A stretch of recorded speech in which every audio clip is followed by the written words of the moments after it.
Hey, what's up, YouTube family? Hope you guys had a great day.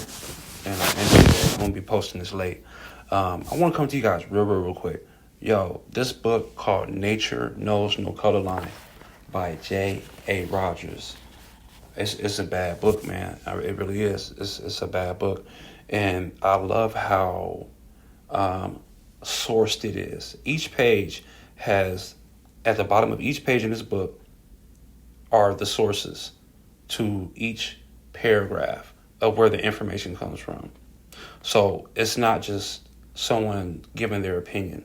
They literally, in this book, all the sources are at the bottom, and then there's actually extra information added to these sources at the bottom. So this part of the book talks about, and we're going to discuss at this part of the book, 100% evidence of there being Black Jews, Negro Jews.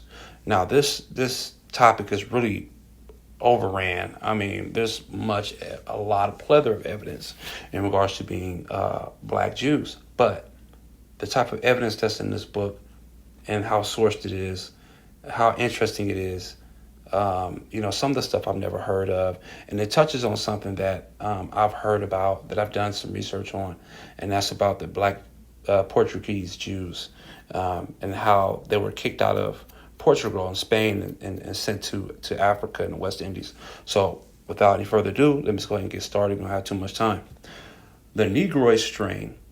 Now this is page 122, bottom of the page. And at the top is Austria, Germany, Holland, and Belgium. Those are the areas that we're focusing on. So the Negroid strain in the peoples of Northern Europe was already discussed in volume 1 of Sex and Race. So that's another book that this author has wrote. Is called Sex and Race volume 1 by J.A. Rogers. Check that out. But he's referencing this book. So check the book out, though. I don't have it yet, but I'm pretty sure if it's as good as this one, it's worth buying. To this, the following facts may be added. Most of the Negro strain in Northern Europe and Russia was taken in by the Jews. Let me read that again. Say it again. Most of the Negro strain in Northern Europe and Russia was taken in by the Jews, who, in spite of the religious prejudice against them, intermarried with Christians. As Maurice Fishberg, in his comprehensive study, he's mentioning the study here, the Jew, literally in quotations called the Jew, has shown and says Hertz, innumerable aristocrats have married Jewesses. That means female Jews. As was already said, the ancient Jews who left Egypt must have been quite Negroid. Okay. After mating with the Egyptians and Ethiopians for centuries, they were probably even originally Negroid. Abraham, according to the Bible, came from Ur of the Chaldees. Chaldea was a set of Sumerian civilization, which was long considered to be white Aryan.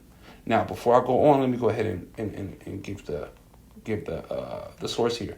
Now, the source is Sex and Race, Volume 1, Chapter 9. All the information I just told you is in the book Sex and Race, Volume 1, Chapter 9. Okay, let me go ahead and continue. But it was Negroid. But it was Negroid, says Spearing, and the childhood of art. The discovery, he says, was very disconcerting to literary historians and philologists, for the race was proved to be not a branch of the civilized Aryans, nor of the gifted Semites, but of a Negroid people having affinities with Mongols. I'm gonna butcher this name. Dialofoi also, in his researches, says that the Elamites who once dominated in that region were Negroes. Now let's go to the source to that. Spearing, H.G., page 255, 1912. I don't know exactly what that source is. It says Spearing, H.G., so maybe it's a PDF or another book that it's referring to. Let's go ahead and continue. One of their kings is mentioned in connection with Abraham in Genesis 14. Strabo, 30 BC, says the people of Western Judea were of part Egyptian ancestry. But, he says, although the inhabitants are mixed up. Thus, the most prevalent of the accredited reports in regard to the Temple of Jerusalem presents the ancestors of the present Judeans, as they are called Egyptians. Interesting. Tacitus, of about 90 AD, says many assert that the Jews are an Ethiopian race. Interesting.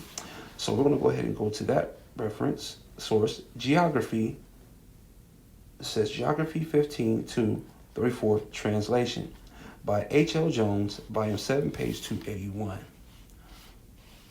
Okay. For Romans to have taken them for Ethiopians is clear indication of their color, since the Ethiopians were definitely black to the Romans. Interesting. Ancient Jewish legends themselves recognize a Negro strain among the Jews. Genesis Rabbah 18 reads, when the Jews returned from Babylon, their wives had brown almost during the years of captivity, and a large number of men divorced their wives. The divorced women probably married black men, which would to some extent account for the existence of black Jews. Solomon loved the black Shulamite, and his Song of Songs was written to her. She was black, but comely and burnt by the sun. Now, I believe that Solomon was also as black as well, but I don't believe that he was as dark as his wife was. So I just want to throw that in there. Waits says an interesting gradation of all shades down to the black is exhibited by the Jews. So basically, there were black Jewish individuals of all shades of colors, which is probably what he's actually trying to say here. Especially dark were the Jews of Spain and Portugal. This is the most important part. Check this out. Especially dark were the Jews of Spain and Portugal.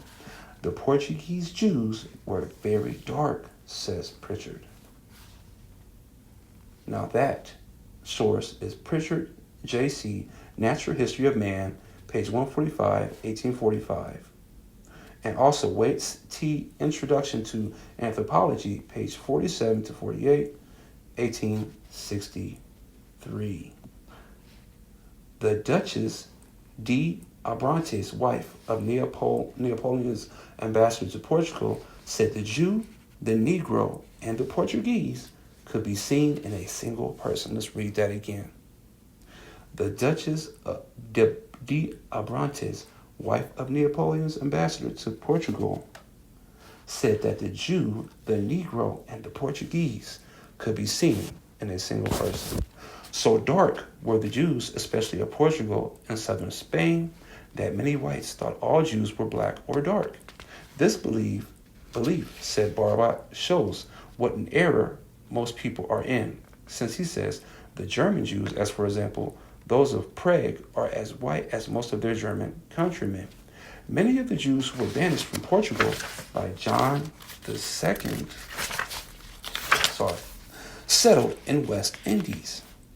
John Bigelow, who visited Jamaica in 1850, saw the descendants of these Jews and says they were Negroid. The Eastern Jews who settled in Austria, Poland, and Russia were Negroid too.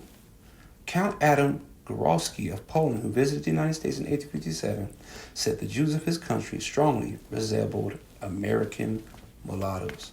Numbers of Jews, he said, have the greatest resemblance to the American mulattoes: sallow complexion, thick lips, crisp black hair.